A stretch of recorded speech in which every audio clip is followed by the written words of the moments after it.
Ah non, ça n'a pas marché. Bon. Comment commencer un podcast de la meilleure des manières possibles?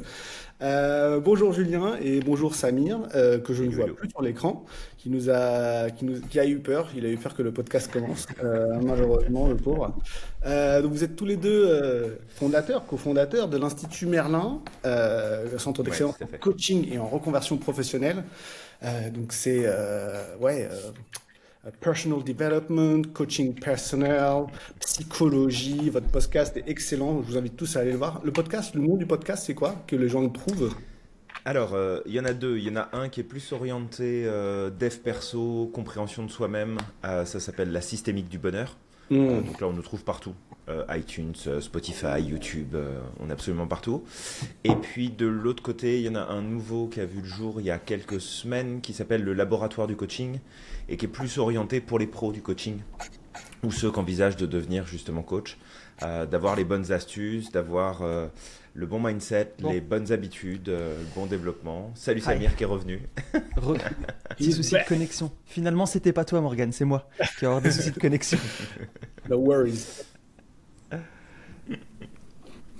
Donc c'est ça, c'est vraiment les deux gros podcasts, fait que systémique du bonheur d'un côté, laboratoire du coaching de l'autre, et c'est accessible un peu partout. Merci beaucoup. Donc là, en fait, les gens ne se rendent pas compte, mais c'est pas la première fois qu'on vous voit. C'est la deuxième. La première, elle est mystérieuse un petit peu. Donc là, on est en live. Il y avait une partie 1 à ce podcast. Ouais, Mo, tu nous Absolument. fais un petit résumé de la partie 1 du podcast? Ouais, alors bienvenue à tous, merci de nous écouter. Ce qu'on avait fait, ce qu'on avait... Alors moi j'ai fait un podcast avec Samir et Julien. Je vous invite à aller l'écouter sur leur podcast.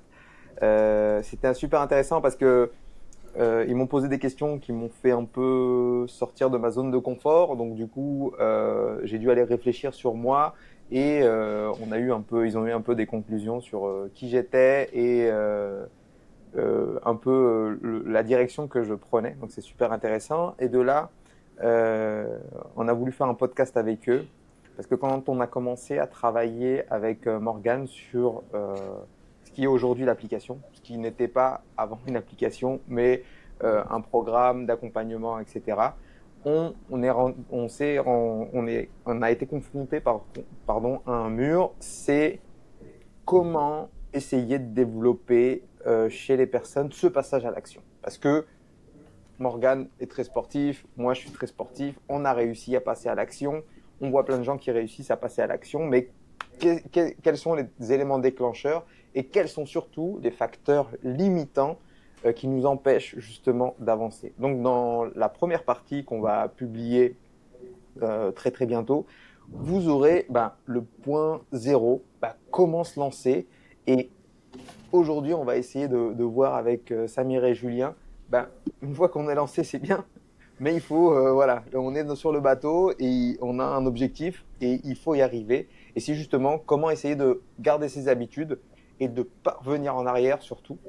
Et peut-être éviter de prendre des mauvais chemins. Et je vous partagerai un peu mon expérience des mauvais chemins que moi j'ai pris qui m'ont fait perdre énormément de temps parce qu'aussi on peut faire des erreurs. Quand on a un objectif, il est loin. Si on a une montagne, un sommet, on a différents chemins à prendre et des fois, sans s'en rendre compte, on dévie du chemin et on se perd totalement.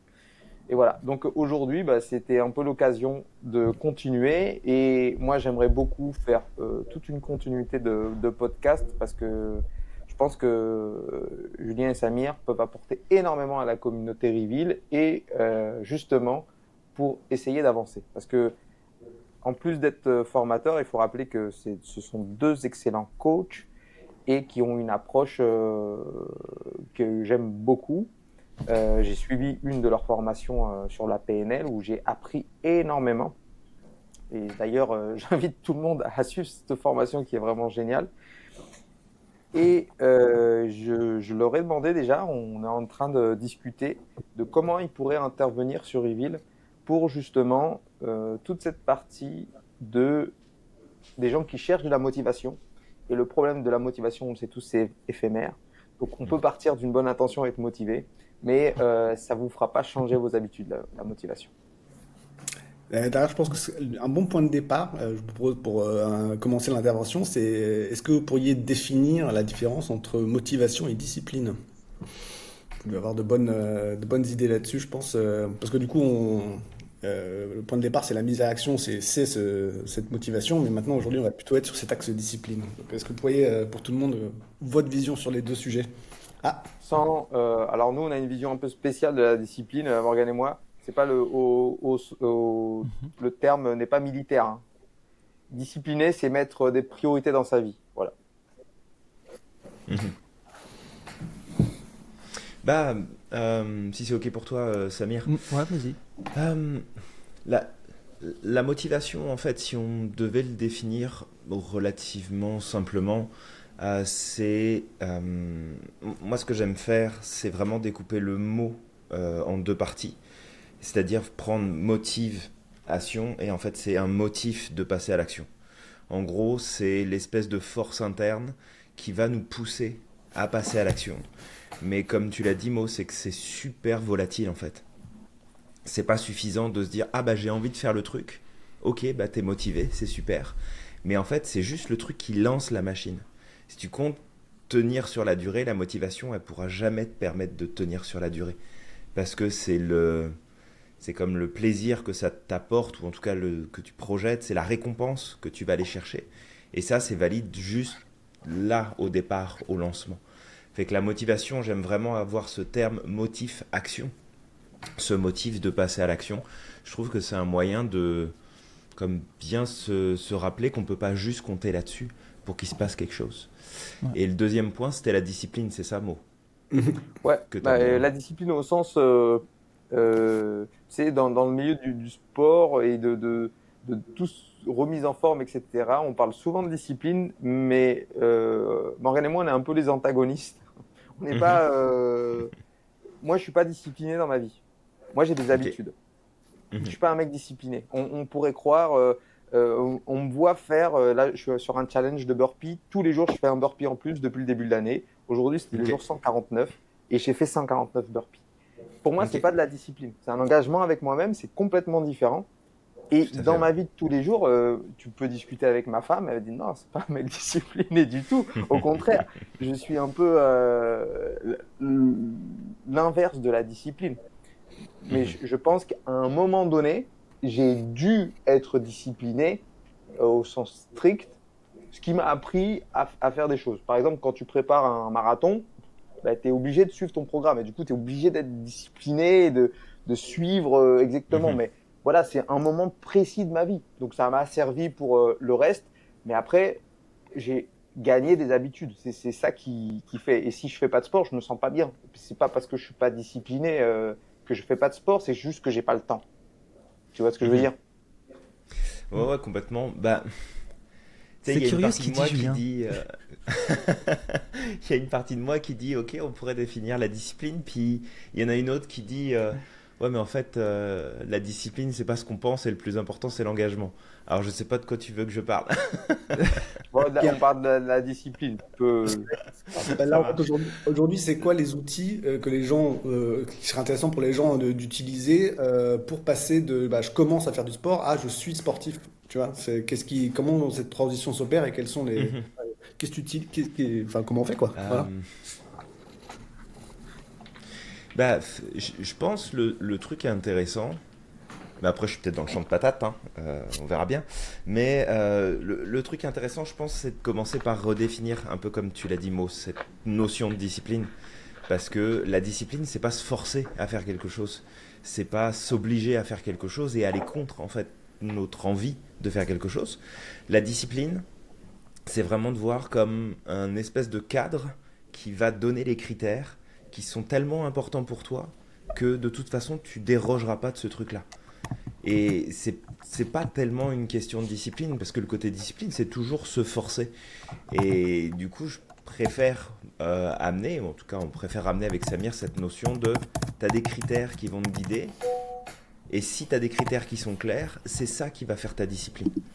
Parce que tu sauras faire le choix entre qu'est-ce qui est important, qui est pas important, que tu veux pas.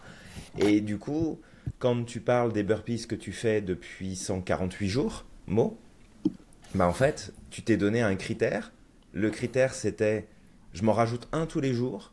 Tu as eu un engagement émotionnel par rapport à ce sujet-là. Et du coup, c'est normal que tu le fasses tous les jours pour toi. De l'extérieur, c'est oh, Mo, il est vachement discipliné, il s'y tient, il y fait. Non, Mo, il est juste content de le faire parce qu'il s'est engagé émotionnellement. Puis c'est un critère qui est important pour lui d'être connecté, d'être aligné avec ses décisions. Fait que du coup, c'est plus ça, en fait, la notion de discipline que je mettrais en avant. Je sais pas ce que t'en penses, Samir. Bah, c'est un peu ce que j'ai. Tu sais, c'est pour ça que je te disais, c'est curieux ce qu'il disait Mohamed, parce que pour moi, c'est ça aussi la discipline. En fait, la motivation, c'est un peu comme le temps, ça peut changer du jour au lendemain. Aujourd'hui, il fait beau, nickel, t'es là, tu sautilles partout, t'es content, t'es heureux. Et puis demain, bah, hop, t'es dans les choux, t'es fatigué et t'as pas envie de faire les choses. Donc en fait, la motivation, vraiment, garder à l'esprit que c'est un peu comme le temps, c'est changeant, ça change du jour au lendemain. Mais en fait, la discipline, elle, parce que tu as utilisé le mot engagement, c'est un engagement vis-à-vis de moi-même. Et en fait, justement, pour moi, cet engagement, c'est le fruit de la discipline. C'est le fait de... Tu sais, t'es pas obligé d'être discipliné dans tout dans ta vie pour avoir de la discipline. Tu peux utiliser cette discipline dans certaines choses qui sont très importantes pour toi. C'est des critères importants comme le sport par exemple, comme ta famille, comme je sais pas, le sport ou des choses comme ça. Mais par contre, tu manques de discipline dans d'autres choses. Et ça, c'est aussi le fruit de notre travail, Julien. C'est un peu ce qu'on fait. C'est que nous, quand on a un client, on lui dit ok, tu dis que tu manques de discipline. Ben, on va aller chercher des endroits dans sa vie où potentiellement il a déjà cette discipline-là, cet engagement, où il a cette capacité de tenir dans le temps et il ne deal pas avec lui-même. On va chercher la recette, on va décortiquer la recette, puis après on lui dit regarde, c'est ça ta recette, de la discipline. Et si tu la réutilises dans un autre domaine, bah, tu sauras l'utiliser consciemment. Et c'est ça en fait, c'est que de ce que j'entends, moi, dans le sport, tu as de la discipline, mais peut-être que tu la réutilises pas dans d'autres domaines parce que soit c'est pas important pour toi, tu sais, ça se peut aussi, tu vois, on a des critères et tout ça, ou soit parfois on sait pas, on connaît pas la recette, on le fait intuitivement. Et une fois qu'on décortique, on sait ce qu'il faut faire pour reproduire tout ça ailleurs. Moi, je trouve ça intéressant c'est-à-dire que je me rends compte, vous allez me dire, mais qu'on a tous en fait notre manière, qu'il n'y a pas qu'une seule méthodologie pour créer ces habitudes. Et moi, par exemple, je sais qu'il faut absolument, pour que je puisse faire quelque chose, que j'ai une carotte au loin, quelque chose que je veux absolument, pour lequel je suis prêt à me mettre dans l'inconfort maintenant, parce que je sais que plus tard, je vais pouvoir avoir mon truc. Par exemple, je sais pas quand. Alors ça, c'est la nouvelle astuce que j'ai pas de date. Mais je sais absolument que je veux faire un Ironman. Donc, en fait, depuis 2 ans, je commence à allonger mes courses à pied. Donc là, j'ai fait un marathon, j'ai fait un Ironman 70.3. Puis après, j'ai dû arrêter un petit peu parce que aponévrose plantaire. Mais je sais qu'au loin, ça y est encore. Et donc mon épouse, elle me dit, mais comment tu fais pour te motiver? En fait, je suis pas motivé, c'est juste que si je veux, plus tard, enfin, il faut alors après, je prends plaisir à le faire parce que je suis content d'avoir ces micro-résultats au fur et à mesure. Donc en fait, il y a des micro-récompenses de, ah tiens, bah oui, justement, j'ai réussi à courir 5 km. Ah, je suis content, puis 10 km, puis machin. Et au loin, j'ai encore mon objectif qui est au loin. Mais, par exemple, avoir un physique dessiné, c'est-à-dire que comment dire, j'ai beau essayer, j'ai pas assez l'envie de ça pour sacrifier le fait de bouffer des chips, on va dire, ou le fait Ouais, c'est pas un critère important, de temps en suffisamment temps. important, quoi. Voilà. Et donc moi, je commence à comprendre mes modes de fonctionnement. Et je crois que c'est intéressant d'explorer un peu qui on est, ou en tout cas de tester différentes méthodologies pour voir ce qui fonctionne pour soi et ce qui fonctionne pas, et surtout de savoir ce dont on a vraiment envie aussi, hein, je pense. Ouais. Donc, je sais Bah, pas de questions. il y Et si a un point on... qui me revient. Excuse-moi, Mo. Vas-y, Vas-y vas-y, si vas-y. tu veux. Ouais. Non, vas-y, Non, je vas-y. disais, il y a un point qui me revient en fait. Ce qu'il faut comprendre, c'est qu'on est tous disciplinés. Je veux dire, si tu fais des conneries tous les jours, t'es discipliné dans ta connerie en fait. Donc on est tous disciplinés. C'est pas un truc qu'on a ou qu'on n'a pas. C'est encore une fois, est-ce que, bah, comme tu le disais Samir, c'est est-ce qu'on utilise les bons critères? Est-ce qu'on est positionné sur les bons éléments? Et tu as nommé un truc qui est super important, Morgane, justement, sur le côté, il nous faut une vision, il nous faut un résultat, il nous faut quelque chose vers lequel on va aller, mais on est tous disciplinés. Et ce côté discipline, c'est aussi les patterns en fait que tu utilises et que tu mets en avant. Alors il y a tout ce qui est le centre de contrôle de nos impulsions dans notre cerveau, là on pourra en parler si vous voulez, mais c'est aussi de se dire, on utilise tous des patterns, et si on comprend ces patterns-là, on peut les mettre au profit des objectifs qu'on a envie d'accomplir. Du coup c'est ça qui me revenait, et voilà, je voulais juste le partager. Ouais, je voulais juste rebondir sur ça. C'est que nous, on accompagne vraiment des personnes qui, au-delà d'avoir un objectif, euh, le réel sens de ce qu'on veut apporter, c'est des changements d'habitude qui vont avoir un impact sur leur santé, qui va avoir un impact sur leur, comme un effet domino, sur leur physique. En fait, Morgane et moi, en étudiant la nutrition, en étudiant le sport, en étudiant tout ça, on comprend que c'est super important. Mais ce qui est primordial avant tout ça, c'est de se sentir bien. Et en fait, quand on était une personne qui se dit, bon, là, il faut que je fasse quelque chose parce que je me sens pas bien. Donc, on sait que c'est en passant par un changement physique parce que j'ai le foie gras, j'ai trop de gras, j'arrive plus à rentrer dans mes vêtements, ça me fait me sentir pas bien. Je sais pas si vous l'avez déjà vécu, mais je sais que moi, il y a des shorts, si je les mets pas, je me dis, waouh, j'ai pas envie de racheter un short, c'est l'été là, j'ai pas envie de racheter un short, il y a un truc, donc ça me fait me sentir pas bien. Et donc, du coup, plus important, c'est que avant tout ça, l'aspect physique, etc., c'est que les gens se sentent bien. Et c'est pour ça qu'ils souhaitent qu'on les accompagne dans ça. Donc, du coup, ils ont fait ce pas et ils sont confrontés à tout ça. La motivation, la discipline, etc. Alors, nous, on leur met un outil en place qui s'appelle Reveal pour les aider dans leur parcours. Mais on s'est rendu compte là, parce qu'on essaie de suivre pas à pas comment les utilisateurs ils utilisent l'application. C'est que déjà, dans un premier temps, alors c'est pas pour la majorité, mais il y en a certains qui vont commencer 2-3 semaines après, pas tout de suite. Donc il y a ce premier truc. Bon, je prends le suivi avec Morgane et Mo. On commence le truc. Il leur faut quand même un temps de réflexion, donc c'est bien. Mais après, nous, ce qu'on a mis en place, c'est des challenges pour qu'ils reviennent régulièrement, pour commencer à essayer de changer leurs habitudes. On a des tutos, les tutos démo, pour qu'ils puissent comprendre ce qu'ils font en même temps de l'évolution. Mais je pense qu'on est tous confrontés, là Morgane le disait, pour justement l'objectif lointain du triathlon, et on a tous connu ça dans nos vies. Leur objectif lointain, c'est se sentir bien, être en harmonie avec eux. Donc du coup, tu parlais un peu de ce qui se passe un peu dans le cerveau, et peut-être tu peux nous en dire un peu plus de qu'est-ce qui se passe maintenant. Voilà, ça y est, je suis dedans, j'ai commencé, et qu'est-ce qui fait que je veux pas revenir en arrière et je peux pas abandonner.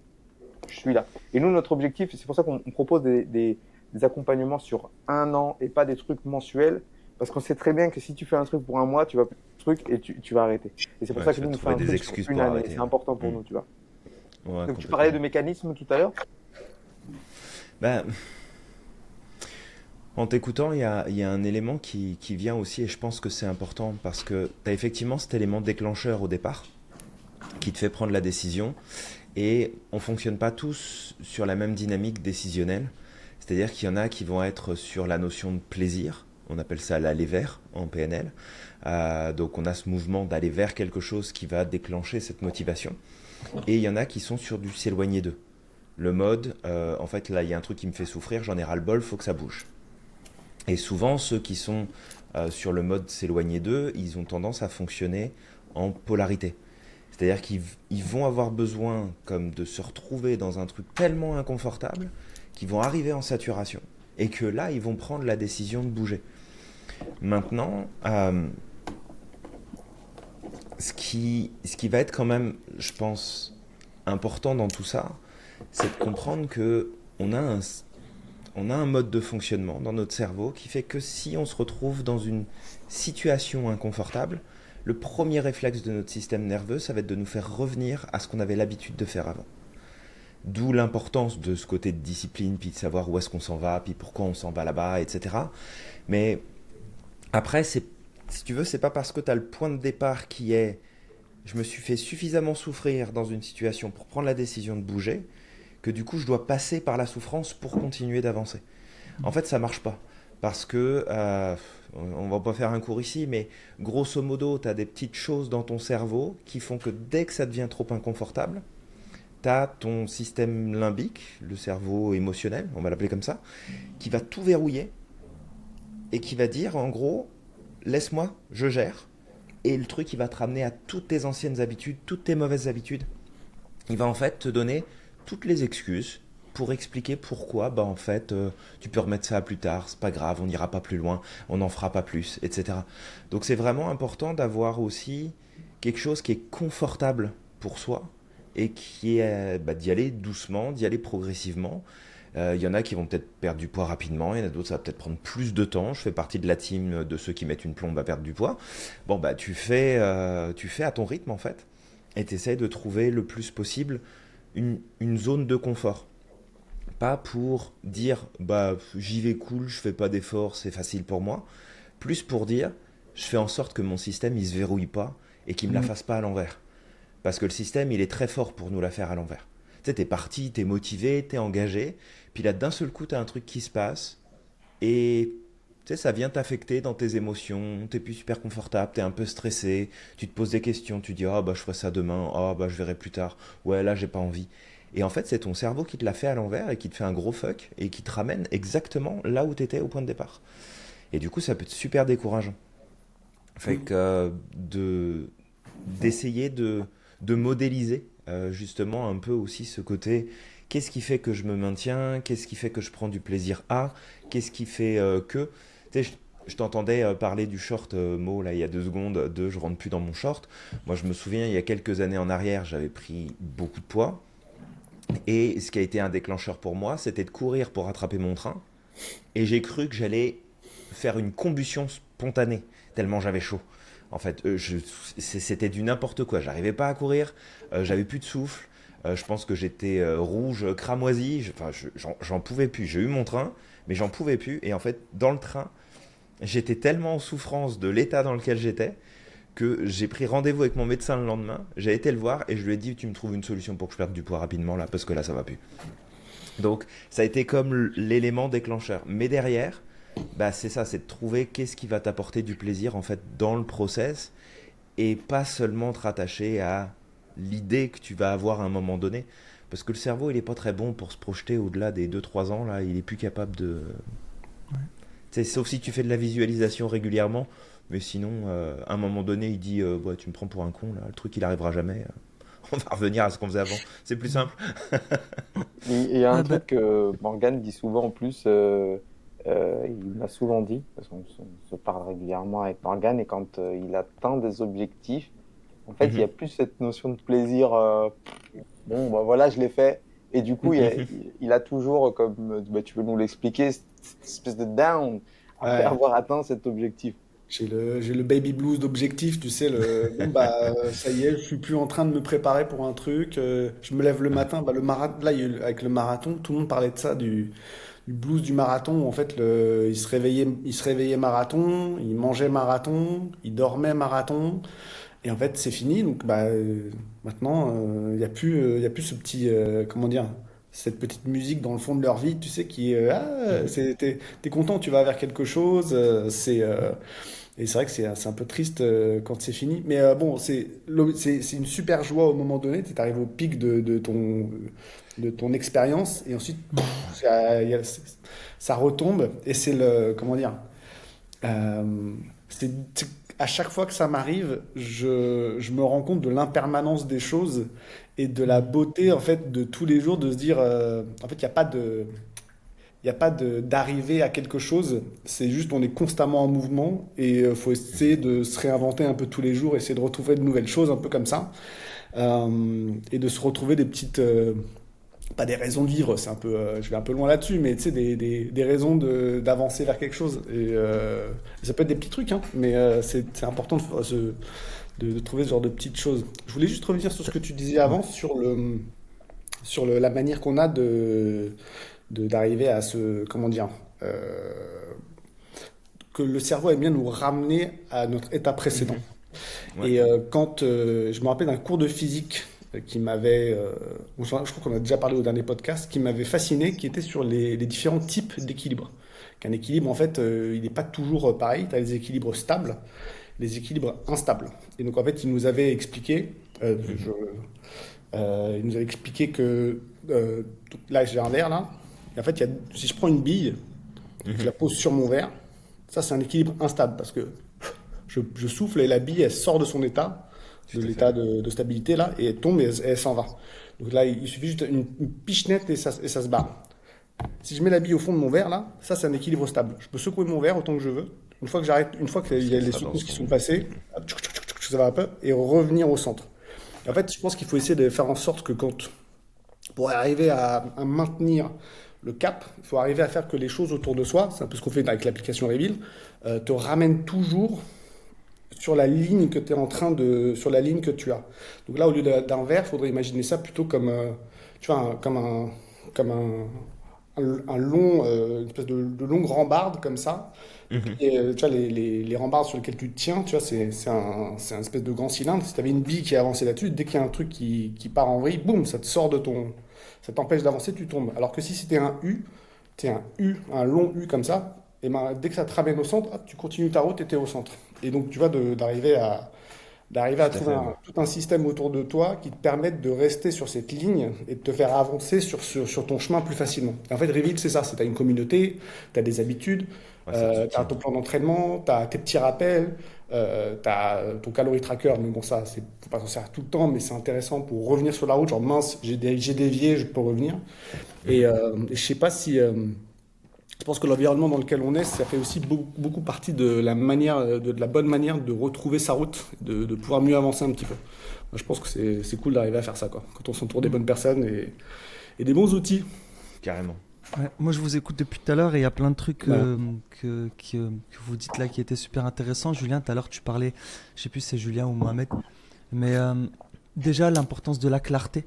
Parce que, en fait, on a souvent cette tendance à perdre de vue le pourquoi on fait les choses et pourquoi c'est important pour nous avec le temps. Parce que ça devient une habitude. Tu vois, on est là, on fait les choses au quotidien, etc. Et puis au bout d'un moment, on oublie vraiment vers où on veut se rendre en fait. C'est quoi la version finale qu'on veut atteindre? Et ça, c'est important. Et d'ailleurs, on le dit souvent, Julien, on dit qu'un objectif flou mène à une connerie précise. Donc si tu fais pas attention, si tu oublies cet objectif-là, bah, au bout d'un moment, en fait, ça va être... tu auras beaucoup moins de facilité à t'engager sur le long terme. Et d'ailleurs, Julien, on fait ça parfois avec nos étudiants, on fait des tableaux de vision aussi. Quand on faisait des coachings de groupe là. Samir, je crois. Pardon? Ouais, c'est Toujours là? Ok. Tu sais, quand on faisait des coachings de groupe, Julien, on faisait des tableaux de vision à un moment ou l'autre. Et puis je me suis reperdu, non? C'est ma connexion qui bug. Vous m'entendez? Ah, attends, c'est bon. Ouais. Ça va, on comprend le message. D'accord. Ouais, donc tu vois, Julien, on leur demande d'acheter un canevas et puis de dessiner en fait justement les objectifs qui sont importants pour eux et qu'ils doivent atteindre d'ici la fin de l'année et de le mettre à un endroit visible en fait pour qu'à chaque fois qu'ils passent devant, dès qu'ils voient le canevas, c'est comme ok, je dois me rendre à cet endroit-là. Et c'est ce que tu disais en fait, on a une visibilité qui est limitée dans le temps. Comme tu dis, peut-être 3-4 jours, un mois, pas plus que ça. Et du coup, ben forcément, si on ne voit pas cet objectif devant nous, ben on finit par le perdre. Donc c'était un point important. Et puis je sais pas, je rebondis sur ce que tu disais aussi, Morgane, quand tu parlais du blues du marathon. Alors moi j'ai fait mon premier demi-marathon l'année passée. Et c'est vrai qu'en fait quand tu t'entraînes sur le long terme et que tu as tenu ton objectif, tu as cette démotivation. T'arrêtes en fait, tu t'arrêtes d'un coup. Et j'ai ressenti ce même sentiment, et tu me diras la même chose Mohamed, c'est à la fin du Ramadan. Tu sais, pendant un mois, tu te lèves Ramadan, tu manges Ramadan, tu prends des habitudes, et à la fin, hop, dès que c'est terminé en fait, tu ressens cette espèce de vide, tu vois, de tout a changé, ça a plus le même goût, et tu as besoin de temps pour te réhabituer en fait. Donc c'est ça aussi qui est drôle, c'est que tu as besoin de temps pour installer une habitude. Dès que tu as atteint ton objectif Ça a et que coupé? c'est terminé, Vous m'entendez? Ouais, Ouais. ouais, on t'entend. Ah ouais, Non, ouais, je pense c'est- que c'est Samir qui a des petits Ah. soucis de connexion. ok, bon oui, bah ouais. écoute, Bah, je comprends d'où bizarre. où il veut en venir en fait, c'est dire que il y a toujours cet après là, cet après objectif et je pense que c'est intéressant de revenir là-dessus parce que moi pour avoir vécu ce que bon, excuse-nous Samir, on a parlé mais en fait ça a C'est coupé ok. et du coup on n'a Ouais, pas ça, tout ça entendu mais on coupe. a compris le principe de laisser ce truc et c'est intéressant que vous en parliez parce que nous les gens, quand ils commencent à rentrer dans l'appli, ils font des challenges. Par exemple, on a différents types de challenges et ça va être le challenge de faire des squats tous les jours, un peu plus, etc.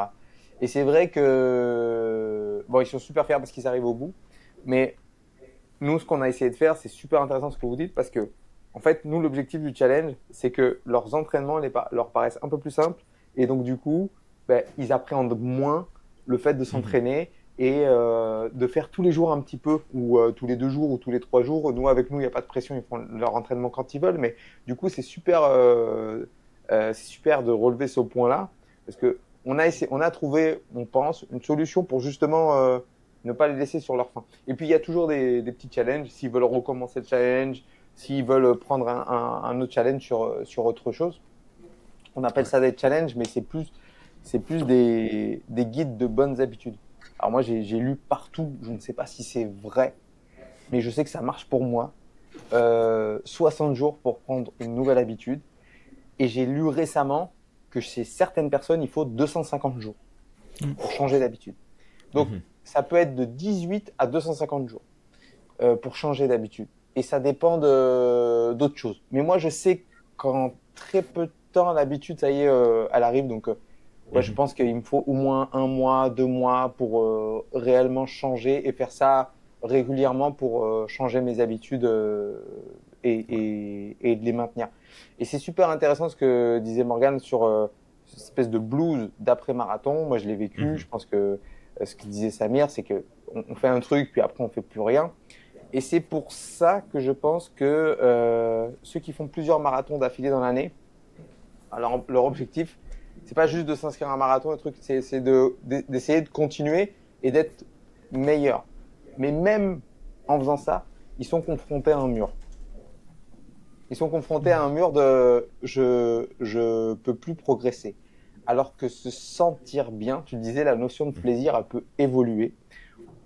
Quand je pesais 120 kilos, mon plaisir, c'était de prendre un bol, de mettre du lait dedans, les princes, vous voyez les princes là, en casser plusieurs et faire une purée et manger ça. À la cuillère. Ouais. Et c'était mon plaisir. Je faisais ça devant la télé et tout. Mon plaisir. Et en fait, un plaisir, aujourd'hui, je pourrais le refaire. C'est bon, j'aime bien. Je pourrais faire ma purée de prince. Tu sais que t'aimes ça, Mais de toute façon. mon plaisir, il est plus. Les gens me prennent pour un fou, mais si demain vous me proposez d'aller demain matin de se lever à 5 heures pour aller courir, je vais kiffer. Je vais voilà, et c'est pour ça que c'est important la notion de se sentir bien. C'est qu'en fait tu seras jamais déçu parce que tu as toujours de nouvelles aspirations et des nouvelles choses qui te font te sentir bien. Après on le sait tous là autour de cette table, on va dire, c'est qu'on est contrôlé par nos hormones. Et c'est nos hormones qui nous font nous sentir bien, mais c'est quand même des actions qui font qu'on se sent bien. Bien sûr, ouais. Bah, tu sais, en fait, il y a plusieurs choses qui me viennent par rapport à ce que tu partageais. C'est que nous, on explique souvent une règle à nos étudiants qu'il n'y a que 2 vitesses dans notre vie. Il y a soit la marche avant, soit la marche arrière. Fait que si tu fais plus rien pour avancer, de toute façon, tu vas régresser. Il n'y a pas d'entre-deux.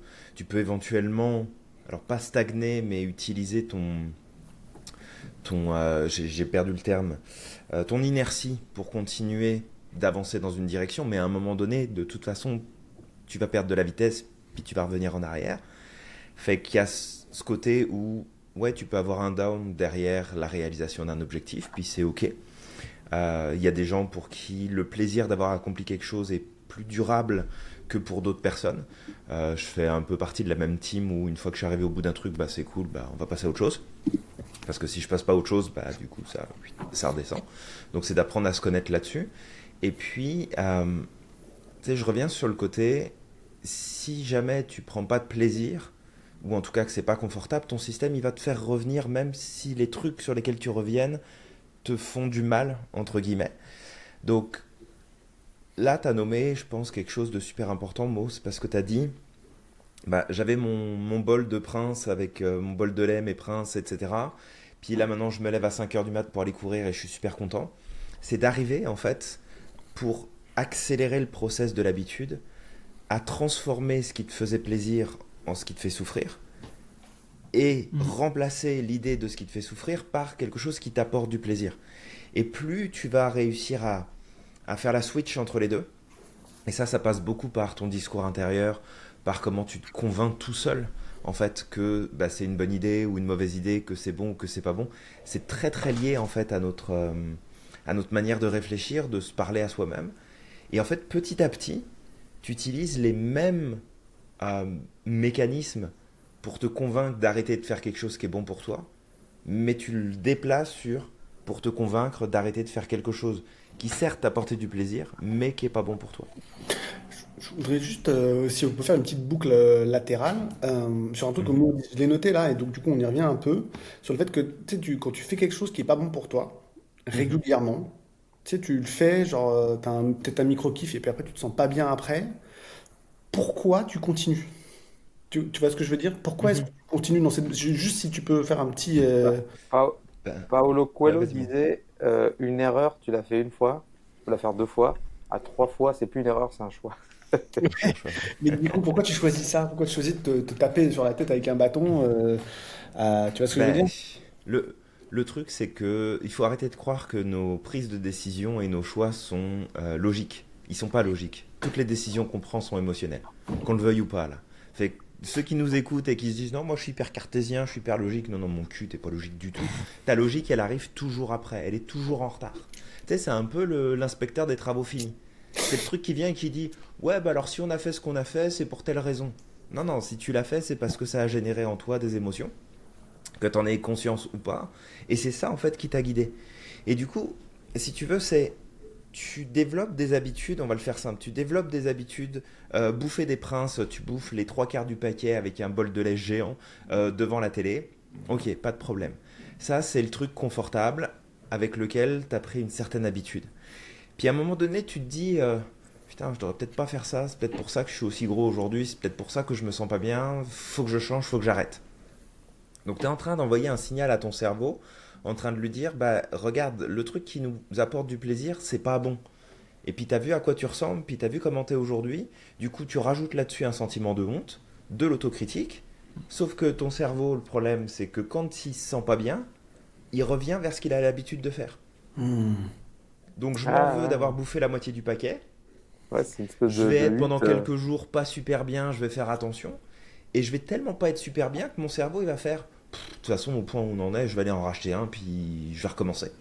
Et du coup en fait tu es dans une espèce de boucle d'auto-sabotage en continu, mais pas parce que t'as pas de volonté, pas parce que t'es pas assez fort, pas parce que t'es pas capable, c'est juste si jamais ton cerveau il est mis dans une situation d'oppression, de stress, ça le déstabilise, il cherche pas en fait, il revient à ce qu'il a l'habitude de faire. Il va au raccourci. Et le truc, c'est que, imaginons que tu fais des efforts. Tu sais, pendant 2 3 ans, là, tu travailles à fond sur toi, tu fais du sport, tu perds du poids, tu as retrouvé ta ligne, etc. Et là, tu te dis, c'est bon, je l'ai eu. Mais en fait, il faut surtout pas faire ça. Parce qu'en fait, tu vas lâcher le truc, ça va bien aller, puis un jour, parce qu'on le sait très bien que la vie se passe pas comme on veut, tu vas prendre une claque, et la claque, elle va être tellement forte que tu vas tomber dans tes émotions négatives, tu vas pas forcément les gérer, et en fait, ton cerveau, il va faire ouais, mais finalement, c'était mieux avant. Et tu vas repartir exactement dans tes anciennes habitudes. Hmm. Fait que ça fasse 3 ans, 10 ans, 20 ans, 30 ans, tu peux revenir à ce que tu faisais avant si tu oublies le principe que si tu ne te crées pas un environnement qui est soutenant, D'où l'importance d'avoir une communauté, d'avoir des gens à qui te en remettre, à poser des questions, d'avoir du soutien, d'avoir des retours, d'avoir une motivation aussi externe. Bah en fait, tu vas juste revenir à ce que tu faisais avant, quoi. Mhm. Mm. Et donc, Et ce c'est passage, important pardon. de. Pardon, ouais, j'allais dire, c'est important justement de relativiser. C'est ça aussi, c'est important de Mhm. garder à l'esprit que la rechute, ça va faire partie du process et que bah voilà, c'est un équilibre en fait. C'est un équilibre.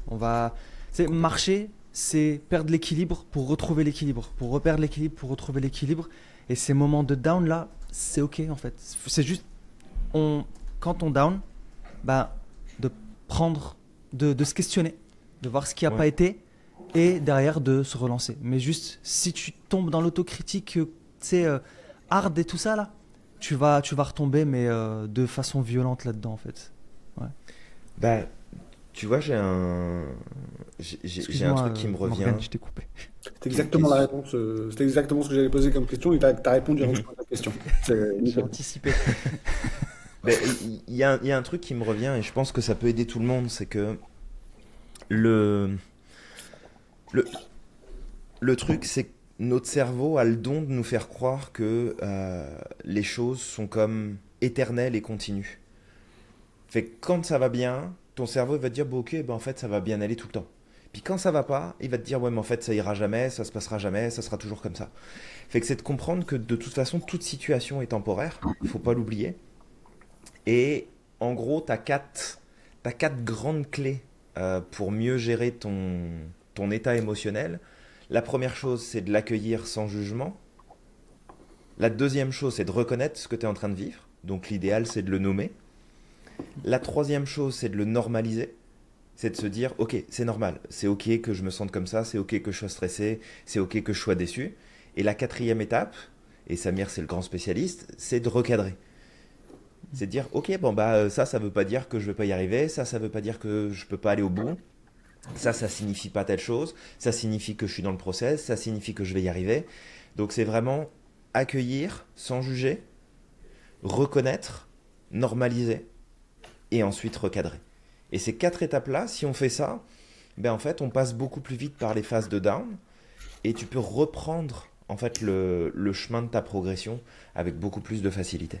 Donc, Mm. si ça peut D'ailleurs, aider si je dois ces dire quatre pistes-là. Mhm. un truc à nos auditeurs, t'es parfaitement imparfait. Garde-le juste à l'esprit. T'es parfaitement imparfait. Et c'est correct. Il y a un problème dans lequel je suis confronté, c'est, et je pense qu'on l'est tous sans nous en rendre compte jusqu'à qu'on étudie un peu le sujet, c'est tous nos biais. On est confronté à 10 000 biais de confirmation, de- d'autorité, de plein de trucs, surtout avec toutes les images qu'on reçoit sur les réseaux, sur machin, qui nous confortent. On est sur le bon chemin et que truc. Alors il y a une tendance horrible qui est sur les réseaux sociaux, notamment TikTok. C'est alors, je sais plus comment ça s'appelle. Bon, le terme, c'est pas important, mais c'est des jeunes femmes qui disent à d'autres jeunes femmes, si t'es grosse, tu es une grosse merde, et si t'as faim, c'est que t'es nul. Et si t'as faim, c'est bien, donc faut souffrir, bois un verre d'eau et ferme-la. Et en gros, en fait, il y a tout ça Ok. il y a ces informations, et donc du coup, ces personnes-là, pour prendre leur caméra, faire une vidéo, c'est qu'elles sont convaincues. Mm. Alors, je mets pas leur responsabilité, elles ont leur part de responsabilité, tout ça, mais ces personnes-là, elles sont convaincues par leur biais qu'elles sont sur le bon chemin et elles essaient de convaincre d'autres personnes, et c'est pour ça qu'elles prennent des vidéos. Et on a tout un tas d'exemples, la diète keto, le jeûne intermittent, etc. Des gens qui sont dans des biais, parce que là on parle de transformation physique, et pour juste recentrer un peu, qui sont dans plein de biais, et les gens savent plus où aller chercher de l'information. C'est pour ça que nous on a fait les petits tutos pour qu'ils comprennent un peu ce qu'ils font, et donner un peu de l'information, et de recentrer un peu toute l'information, travailler, étudier, etc. dans un seul endroit.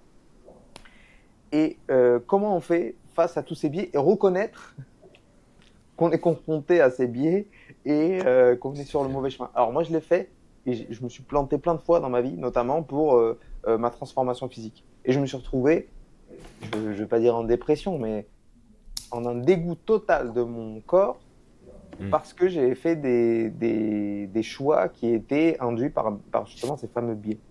Et vous, qu'est-ce que, avec toute cette information, tout ce qu'on croit penser vrai, etc., tout ça, on a même des forums de discussion où les gens discutent sur des trucs et on voit leurs biais apparaître et où ils donnent des affirmations complètement fausses sur des trucs.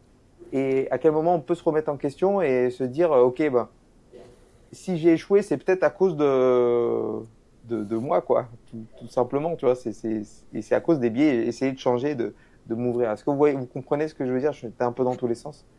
Mhm.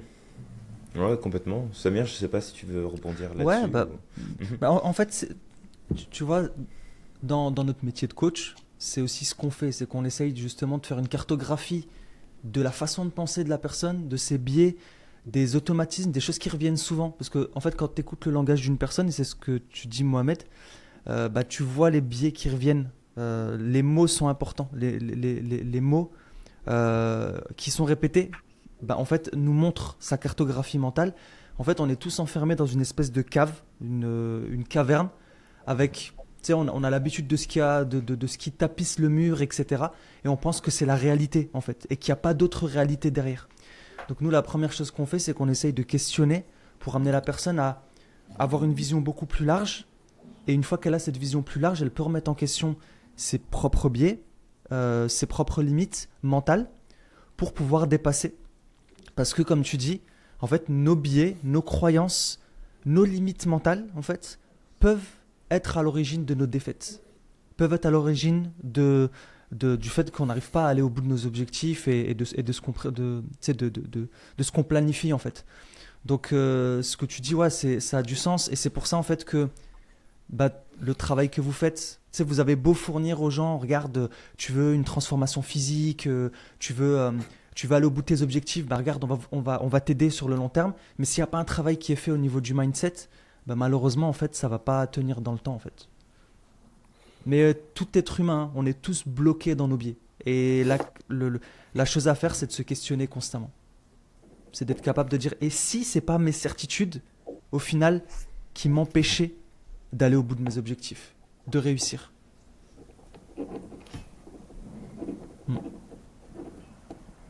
En fait, t'as Ça noté va, des trucs. j'ai créé un silence. Ouais, non, non, non, mais c'est juste. En fait, je crois que, donc, à mon avis, euh, pour arriver à se maintenir dans le temps, dans ses habitudes, c'est accepter que faire des erreurs et stagner et reculer, ça fait partie du processus.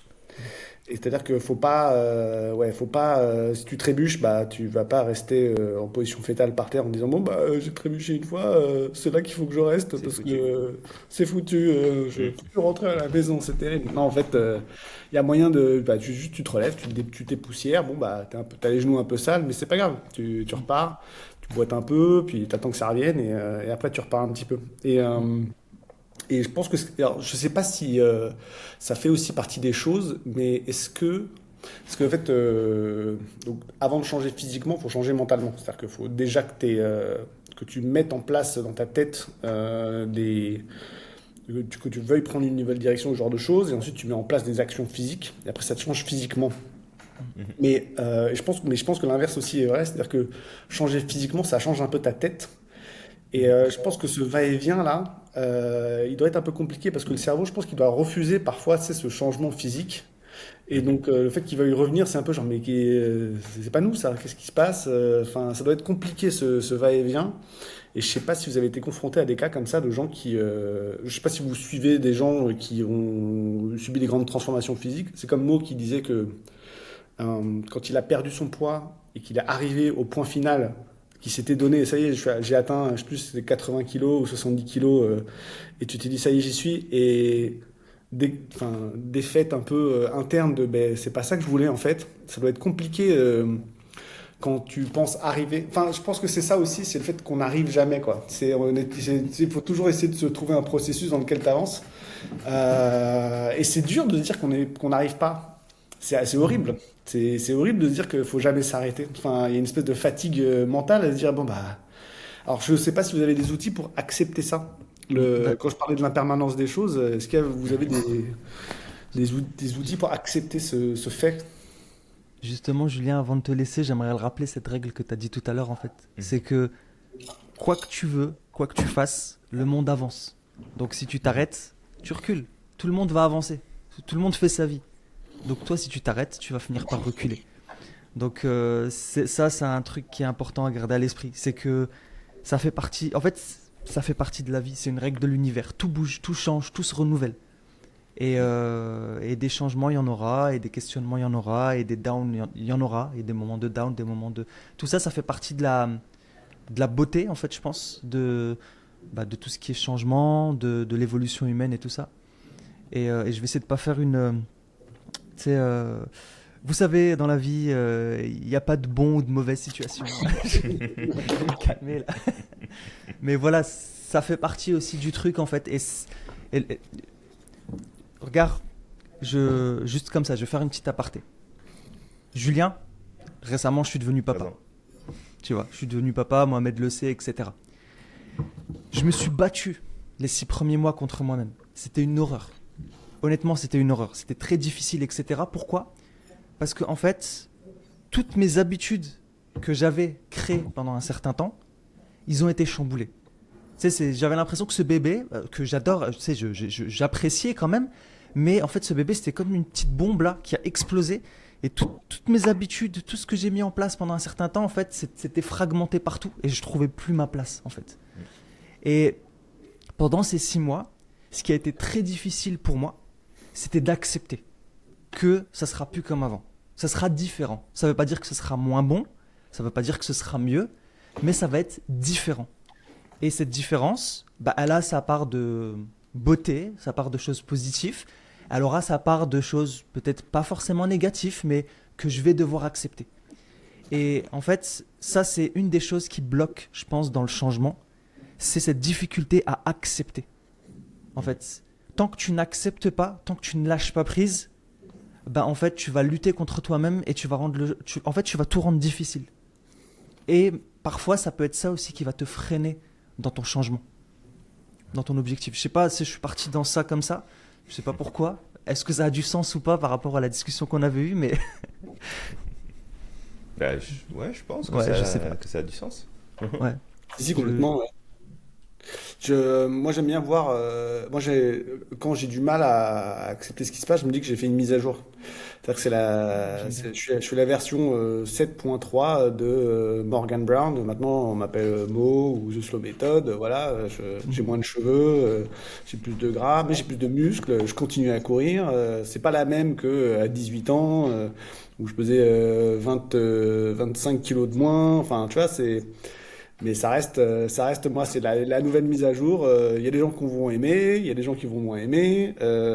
Moi-même, bon bah, est-ce que le système fonctionne très très bien? Mais bon, l'idée c'est que ça avance. Voilà, je sais pas, c'est une manière pour moi d'essayer d'accepter le changement en même temps d'être la même personne.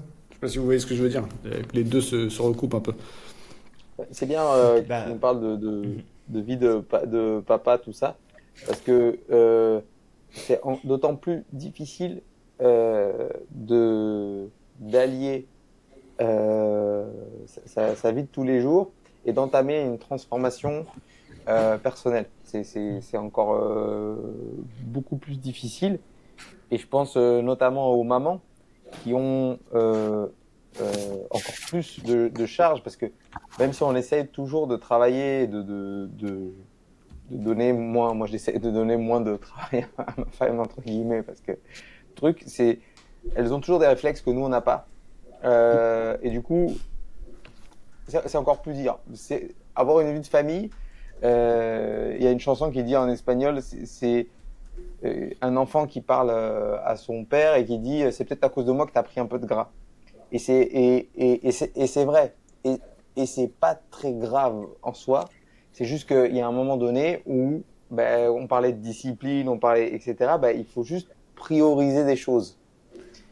Et on parlait de chute, de tomber, etc. Et c'est peut-être, euh, c'est pas mettre sa vie en parenthèse, c'est juste prioriser les choses. Et c'est peut-être pas juste la priorité maintenant. Par contre, si on a réussi à mettre des habitudes en place, des habitudes bien ancrées, bien enracinées, ces habitudes font partie de nous. Ben en fait, c'est beaucoup plus facile à gérer et à éviter de. Voilà. Moi aussi, hein, quand ma fille est née, c'était super compliqué. En plus, c'était pendant le Covid, on n'avait pas le droit de sortir et tout. C'était très difficile à gérer. Mais j'avais quand même ces habitudes-là qui étaient ancrées, qui m'ont permis quand même de me maintenir et me sentir bien physiquement. Parce que pour moi, c'est un truc important. Parce qu'il faut rappeler aussi que quand on se sent bien, ça va avoir un rayonnement sur les autres et tu vas pouvoir, si tu es en Tout à bonne fait. santé, c'est pour ça qu'on dit d'abord soigne-toi d'abord avant de t'occuper les autres, parce que si tu te soignes pas, tu peux rendre les autres malades Mm. et tu pourras pas t'occuper d'eux et de toi. Et c'est pour ça que quand on a un enfant, faut faire super attention, peut-être mettre un masque, etc., pour éviter de tomber malade, lui faire des bisous et tout ça. Parce que si toi aussi tu tombes malade alors que le gamin il a chopé un virus à la crèche ou à l'école, et ben toi aussi tu vas être malade et du coup ça va être super encore plus compliqué de t'occuper de ton gamin. Donc il faut c'est pas de l'égoïsme, se prioriser. Non, c'est juste, si tu te priorises justement, si tu as mis en place ces bonnes habitudes, etc., eh ben, tu vas pouvoir mieux contrôler ta vie, tout simplement. En fait, ta vie est beaucoup plus simple. Tout à l'heure, Mhm. on parlait de religion, et un jour, il y a un jeune homme qui m'a dit, si la religion te complique ta vie, c'est que t'es pas sur le bon chemin. Et donc c'est un peu ça, les habitudes de vie. Si elles sont compliquées, c'est que t'es pas sur le bon chemin, c'est que ça te correspond pas en fait. Tout T'es à pas à fait. ta place et t'es pas en train de faire ce que truc. Et la personne qui m'a dit ça, c'était une personne religieuse qui connaissait le Coran par cœur, etc. Et c'était juste pour me dire que la religion, elle est pas là pour te compliquer la vie. Ouais. Il me dit, je te dis ça, je te dis rien. Donc si c'est compliqué, c'est il y a un problème. Justement, elle est là pour te mettre en paix avec toi-même et avec Dieu, etc. Et c'est un peu la même chose avec nos habitudes. Il faut qu'on soit en paix avec nous-mêmes et ce qu'on fait tous les jours, on ne le voit pas comme une contrainte. Et c'est un peu C'est ce vrai. qu'on essaye de là l'implémenter. Et il y a une réelle difficulté, et il ne faut pas la négliger, c'est de se maintenir au début. Et voilà, là, comme on en parlait dans le premier podcast, passage à l'action. On est passé à l'action. Comme une personne qui vient chez vous, je prends une formation. Euh, je suis les cours de Samir, de Julien, etc. Mais à un moment donné, j'ai un objectif d'aller au bout de cette formation, mais peut-être que dans ma vie personnelle, j'ai des contraintes, j'ai des choses qui m'empêchent d'aller jusqu'au bout, mais il faut que j'y arrive, il faut que j'aille jusqu'au bout. Donc, j'ai mis en place une priorité, donc suivre la formation, et j'ai mis en place des moments, des horaires où j'étudie, etc., pour pouvoir arriver au bout de la formation. Et je pense que ce qu'on essaie de faire avec Reveal, en fait, c'est un peu la formation de la vie, quoi. Essayer d'être en paix avec soi-même, tout simplement. C'est compliqué hein, de faire prendre conscience aux gens que toutes ces habitudes, en fait, où on a l'impression bien manger, faire du sport, bien dormir, c'est un peu nos trois piliers, on va dire. Mhm. Euh, c'est la base de ta santé, quoi. Et ta santé fait que tu te sens bien. Il y a une phrase qui dit tu peux avoir 1000 problèmes jusqu'au jour où tu tombes malade et t'en as qu'un. C'est ta maladie. Je sais pas d'où ça Complètement. vient cette phrase, mais je l'ai entendue plusieurs fois. Et du coup, Je crois que bah, ça tu vient de Maître peux Yoda, mettre je suis pas sûr. des choses en place.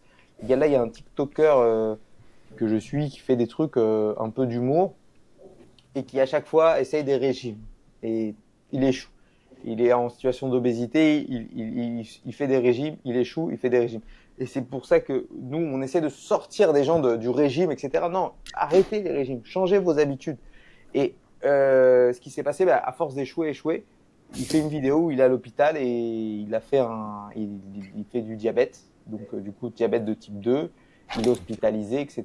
Et Et nous, on veut éviter tout ça, là, et les gens se rendent pas compte. Hein. Et avoir du diabète, c'est pas juste manger beaucoup, beaucoup, beaucoup, c'est plein de petites actions que tu fais qui peuvent t'amener jusque-là. Mal dormir, c'est sûr, avoir une diète équilibrée, mais être sédentaire, etc., ça t'amène vers ce type de maladie. Et il y a plein de gens qui, par exemple, font de la résistance à l'insuline, c'est un pré-diabète, entre guillemets, et qui peuvent en sortir en faisant toutes les actions qu'ils feraient avec nous sur Revit, donc des petites actions pour éviter justement de tomber malade avant d'arriver là. Et je trouve ça tellement dommage que dans notre société, il nous faut un gros électrochoc, moi le premier, hein, pour prendre un virage complet et changer de chemin et revenir sur le droit chemin. Tu parlais de pattern tout à l'heure, tu sais, et peut-être que pour rompre ces patterns, il faut parfois un choc électrique, que quelqu'un te parle durement, que quelqu'un te parle durement, parce on va faire un podcast avec quelqu'un qui s'appelle Shams, et lui, en fait, on l'a insulté dans un RER, et c'est juste inadmissible, mais que quelqu'un un jour te dise une phrase, c'est pour ça que parfois, tu sais, dans le podcast précédent, on avait parlé de ces phrases de motivation que parfois qu'on lit ou juste qu'un mot, en fait, tout d'un coup, ça allume une ampoule. Alors, je pense pas que ce soit cette phrase-là, c'est une accumulation de plein de choses et un jour, pof, c'est la dernière pièce du puzzle, le dernier chiffre pour ouvrir ton coffre-fort là, pour te permettre en fait de faire ton changement de vie. Mais je me demande si ces ruptures de pattern, on peut se les auto-faire ou est-ce que c'est toujours un peu un événement extérieur qui vient l'animer? Non, on peut faire de la rupture de pattern. Alors ça dépend de quoi on parle, mais de manière générale, on peut le faire seul. Suffit de comprendre un peu comment on fonctionne et c'est quoi les critères qui peuvent prévaloir en fait dans notre système. Ça dépend de quoi on parle, ça dépend de la profondeur du sujet, ça dépend de ce que ça implique. Le mieux souvent, c'est de faire appel à quelqu'un qui va avoir justement ce recul pour décoder un peu ton système et comprendre qu'est-ce qui pourrait créer un changement chez toi puis te guider vers ce changement-là. Et ça peut se faire assez rapidement, hein. Tu n'as pas besoin de faire 10 ans de psychanalyse pour amener ces changements-là. Mais on peut en fait faire sauter n'importe quel pattern et prendre une décision, amener un changement profond. Les deux facteurs principaux, c'est de le faire dans un environnement qui est sécure, donc qui ne va pas verrouiller ton limbique et qui ne va pas t'empêcher d'avancer. Et la deuxième chose, c'est d'avoir la volonté personnelle, le désir personnel de t'engager dans cette direction-là. Et donc d'être prêt à te remettre en question plutôt que d'essayer d'avoir raison. C'est vraiment les deux piliers importants. Et du coup, des fois, c'est des événements extérieurs qui viennent nous affecter et qui peuvent nous verrouiller ou nous déverrouiller selon ce qui se passe. Mais c'est rarement juste l'événement lui-même. Après, il y a aussi qu'est-ce qu'il y a dans l'environnement. Parce que tu te fais par exemple insulter dans le RER, si tu as un environnement qui n'est pas soutenant, de toute façon, tu vas probablement aller encore plus en profondeur dans tes problèmes et encore plus, si tu veux, descendre dans les problématiques. Si tu as cet événement-là qui se produit, mais qu'à côté de ça, tu as un environnement qui est sécure, où tu sens qu'en fait, tu peux t'autoriser à changer ou à découvrir quelque chose de nouveau parce que ça ne te mettra pas en danger, dans ce cas-là, ça peut être un élément déclencheur. Fait que c'est très variable. Tu gueules sur quelqu'un dans l'idée, ça va le soutenir, ça va le faire bouger. Ouais, mais si à côté, il n'y a pas l'environnement aidant, il ne se passera rien. Et à l'inverse, tu peux très bien être super sympa avec quelqu'un, être super dans la bienveillance et dans le soutien, etc.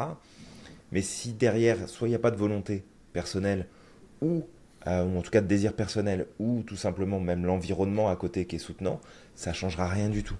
Donc en fait, l'élément je suis sympa ou je te secoue, il va fonctionner seulement si il y a ce qu'il faut derrière pour que ça puisse avancer. Et ça, c'est très variable d'une personne à l'autre. Là, il n'y a pas de... Julien, je voulais justement, peut-être que tu pourras en parler.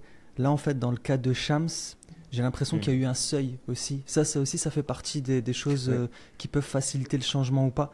D'arriver à un certain seuil, une fois qu'on le dépasse, en fait, c'est comme on prend une décision radicale. En fait, dans le cerveau, il y a un changement qui se fait et c'est comme revenir en arrière, c'est mort. C'est pas possible. C'est fini, en fait. Il y a un changement énorme qui se fait. Donc, je sais pas si tu as envie d'en parler et peut-être avant de te laisser en parler, de dire que Ben, tu sais, l'erreur qu'on fait très souvent, c'est qu'on copie les recettes sur les autres. C'est sur les réseaux sociaux, il y a quelqu'un qui vient qui nous dit tu fais ça, tu fais ça, tu fais ça, tu fais ça. Si tu fais pas ça, tu vas pas réussir. Et si jamais tu fais ça et que tu réussis pas, c'est de ta faute. T'es une merde. Ça, c'est complètement faux. Chaque personne a sa propre recette. Et c'est là où, en fait, je reviens dessus, relativise. C'est important de relativiser. C'est pas ta faute si t'as pas réussi, si t'as suivi une méthode miracle, parce que les méthodes miracles n'existent pas, et que ça marche pas pour toi. Chaque individu est différent, en fait. Et le tout, c'est plus de savoir, tu peux tester. Si ça marche pas, teste autre chose. C'est ok, en fait. C'est pas grave, c'est que t'as pas encore trouvé ta recette. Mais peut-être, Julien, je te relaisse aller sur le seuil. Est-ce que tu veux en parler, justement, de ce seuil?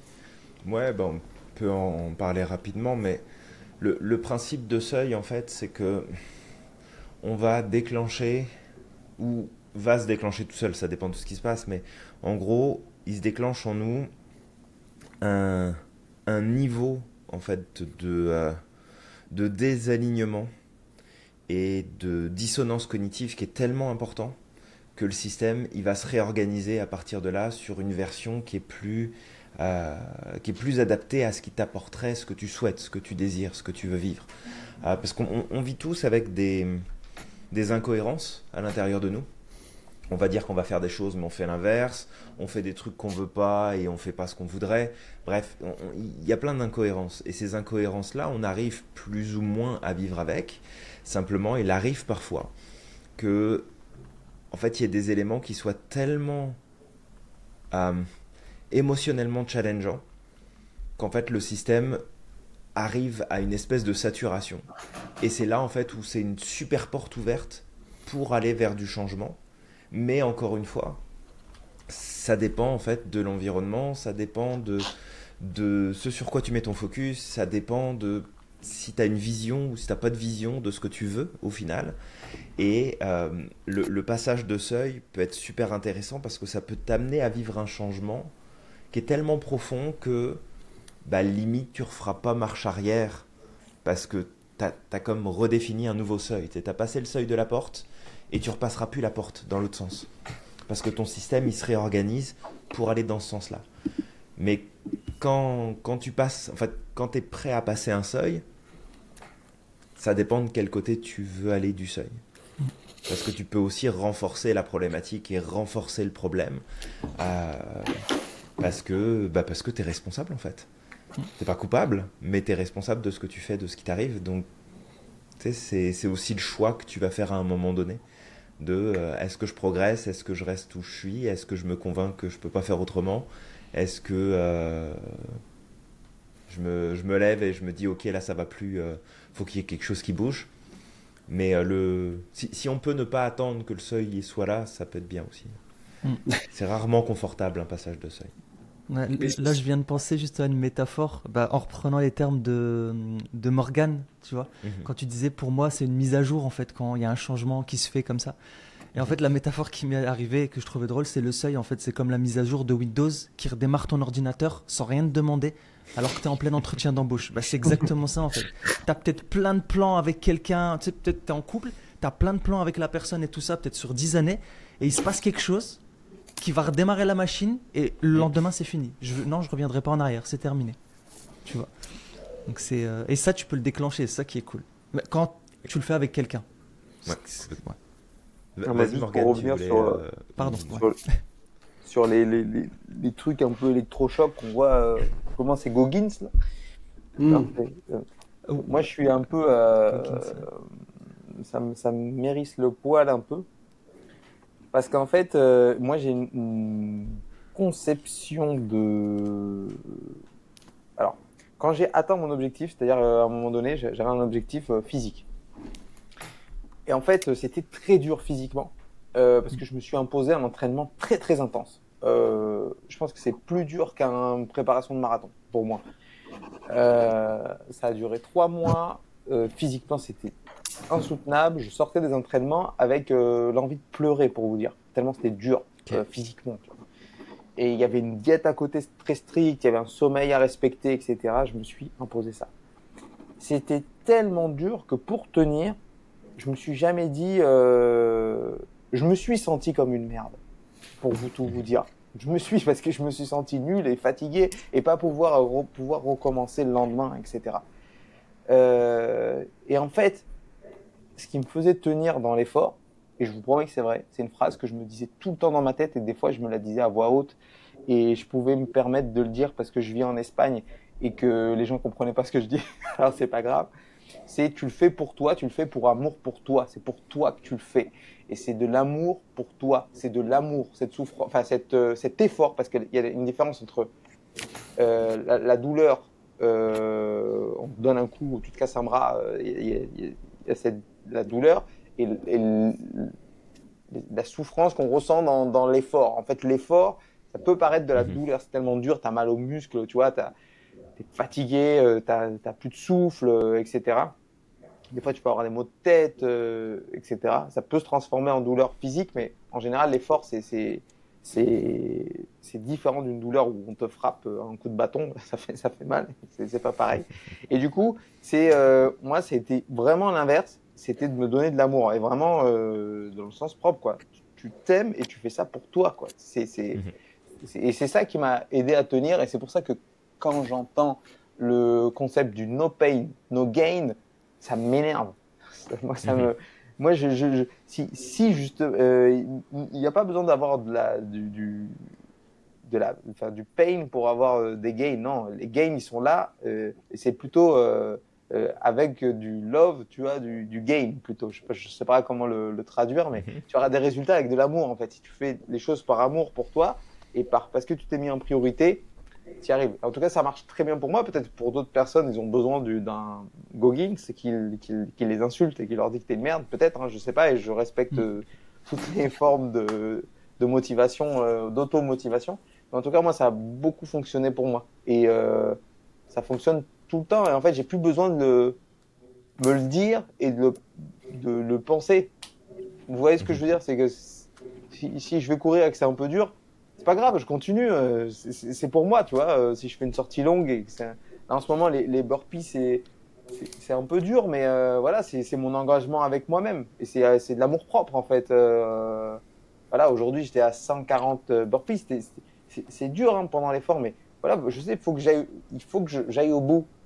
Et si j'essoue, je sais, c'est pas très grave. Si j'arrive au jour 200 et que je peux plus en faire et que je sais que le jour 201, ça sera impossible, ben c'est pas grave. Mais au moins, je serais arrivé jusque-là et je l'aurais fait pour moi par amour.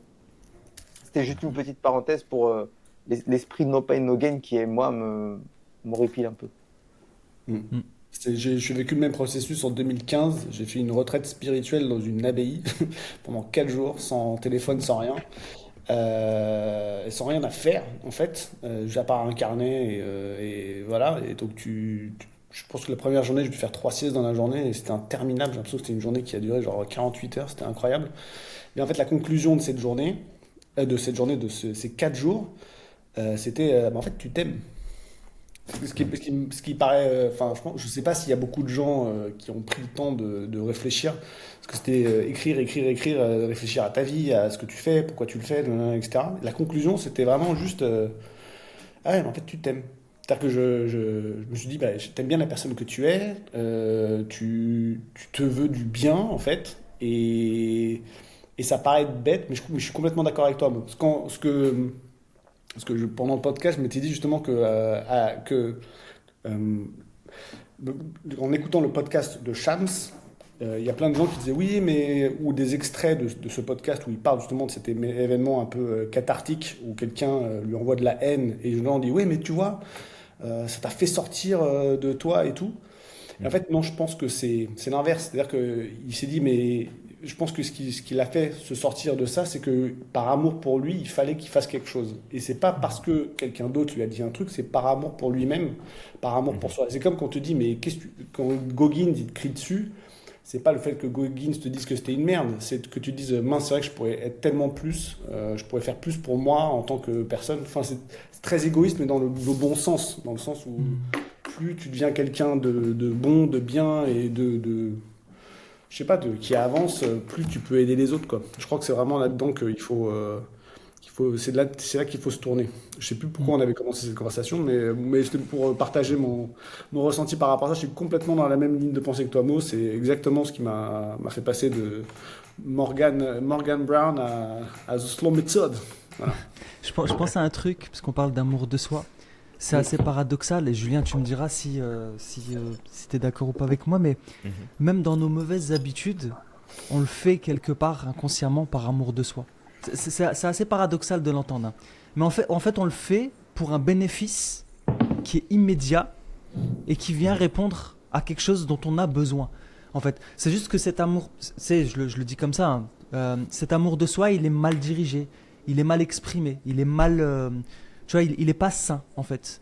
Mais tu le fais pour quelque chose, pour t'apporter quelque chose, pour peut-être pour tu sais, venir taire tes émotions, tu sais, quand tu manges par exemple de façon émotive, etc.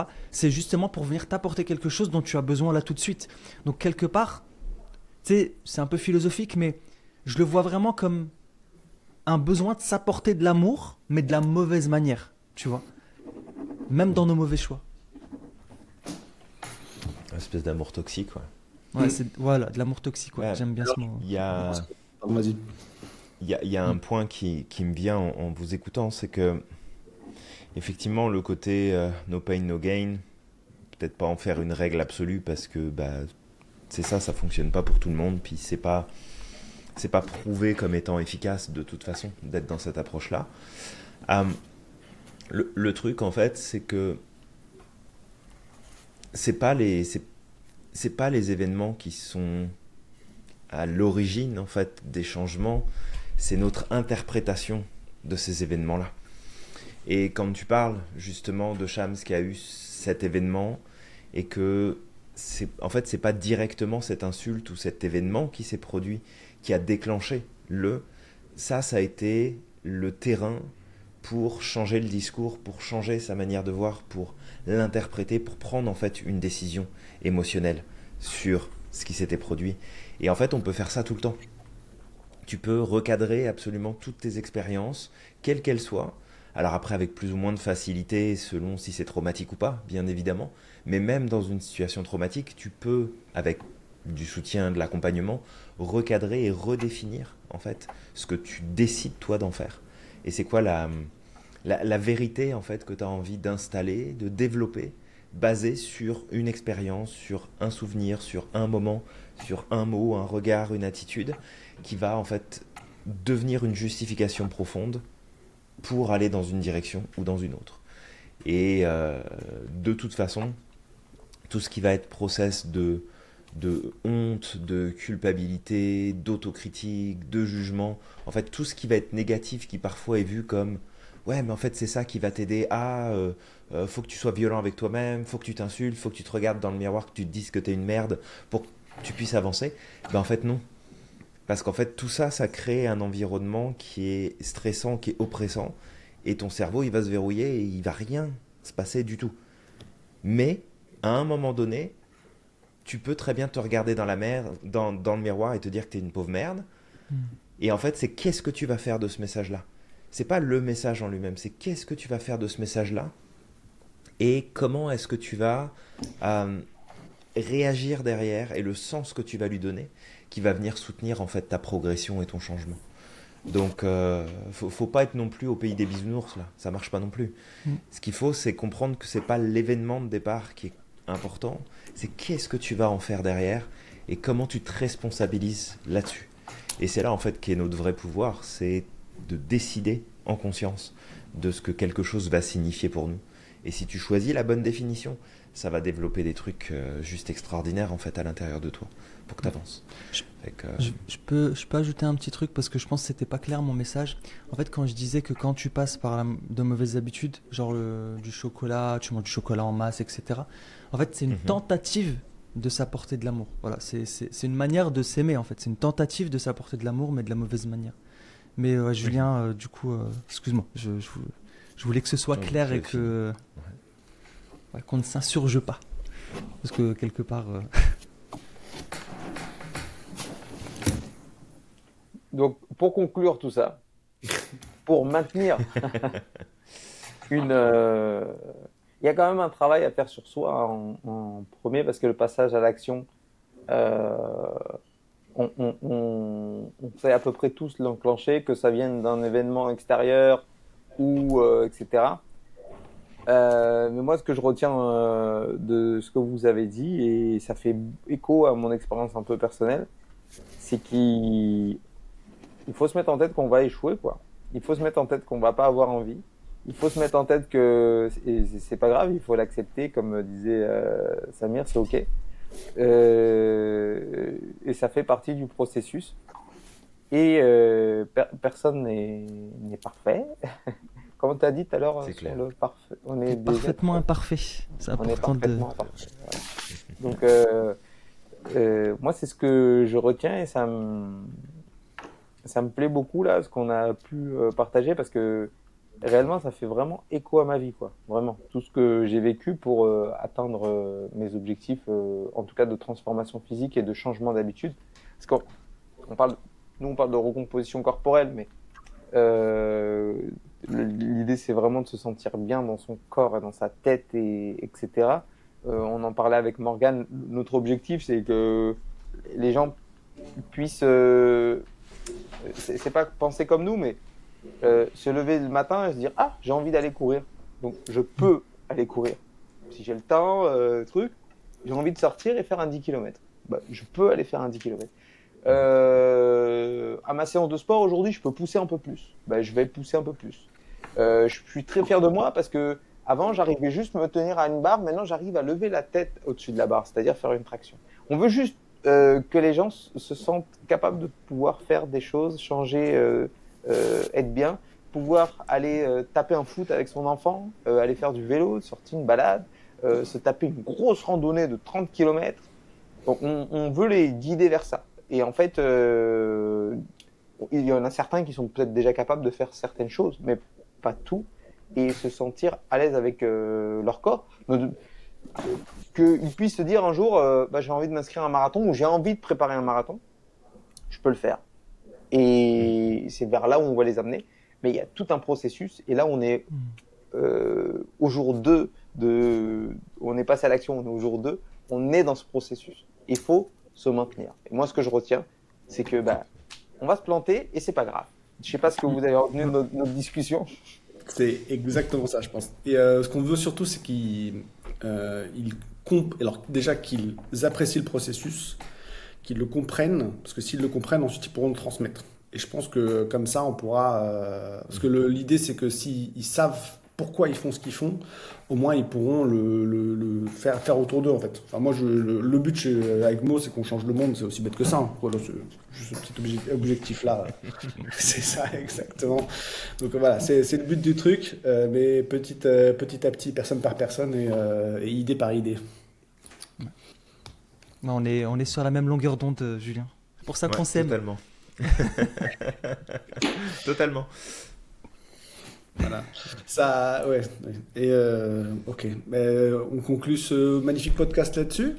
Moi, je propose une partie peut. 3. Alors, pour les personnes qui nous écoutent jusqu'à présent, il faut savoir que notre partie 1, on l'avait fait, je crois, début 2024.